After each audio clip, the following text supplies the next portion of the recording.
আসসালামু আলাইকুম। আজকে আমরা দেখব কিভাবে একটি ছবিকে সুন্দর করে ক্লিয়ার করে তারপর পাসপোর্ট সাইজে প্রিন্ট দেওয়া যায়। সেটার জন্য আমি প্রথমে কী করলাম, সেটা সাইজ ঠিক করে 1.5 এবং হাইট 1.9 করে ছবিটাকে ক্রপ করে নিলাম।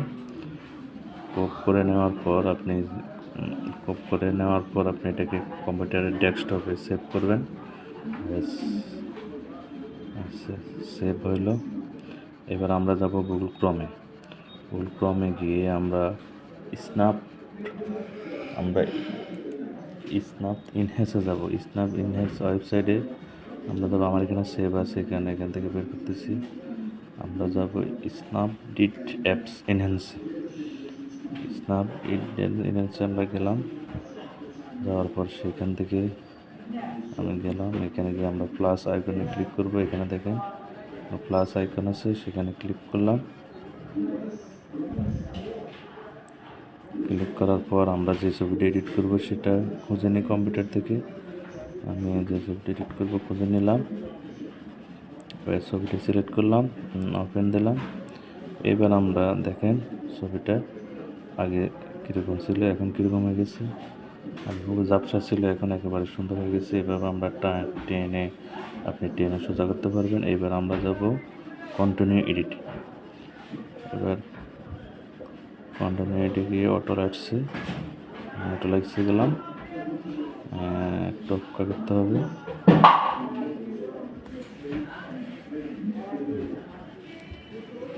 অটো লাইটসে যাওয়ার পর এখন ছবিটা বাম পাশে টেনে নেবেন।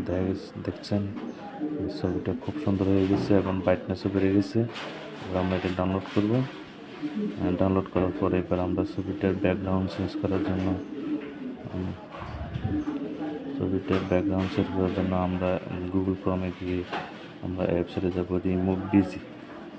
এখানে রিমুভ বিজি ওয়েবসাইটে গেলাম। ওয়েবসাইট থেকে আপলোড ইমেজে যাব।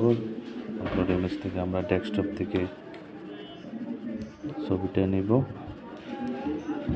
ছবিটা নিলাম, সিলেক্ট করলাম।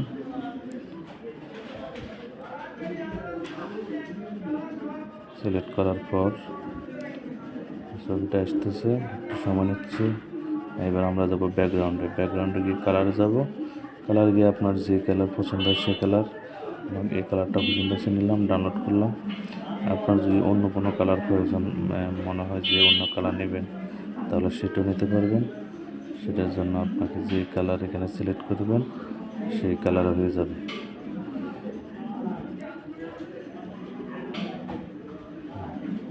এবার আমরা ফটোশপে চলে যাব। ফটোশপে গিয়ে ওখানে গেলাম। এবার আমরা ছবিটা নেব, ব্যাকগ্রাউন্ড চেঞ্জ করার ছবিটাতে ক্লিক করলাম, ক্লিক করে ওখান দিলাম। এবার ছবিটা আসলো। এবার ছবিটাকে আমরা ক্রপ উইথ এবং হাইট ঠিক করে ক্রপ করে ছবিটাকে সাইজ করে নিলাম। ব্যাস হয়ে গেল। এবার Ctrl+N দিয়ে আমরা নতুন একটা পেজ খুললাম। খোলার পর এখানে ছবিটাকে টান দিয়ে বসাবো। Ctrl+Shift ধরে আমরা ছবিটাকে অনেকগুলো ছবি দিতে পারি। এবার যদি আপনার চাকরির জন্য ছবি এডিট করতে হয়, তাহলে আপনাকে ইমেজে যেতে হবে। ইমেজে গিয়ে এখানে দেখেন, এখানে এভাবে থাকবে, নিচে টিকটা উঠে দিতে হবে।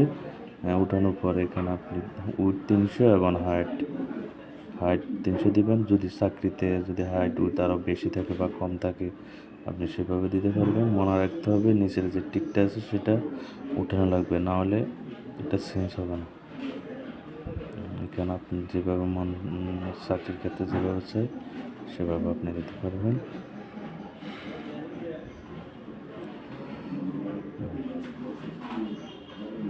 দিলাম। এবার হয়ে গেল একটা ছবি এডিট করা। Thank you.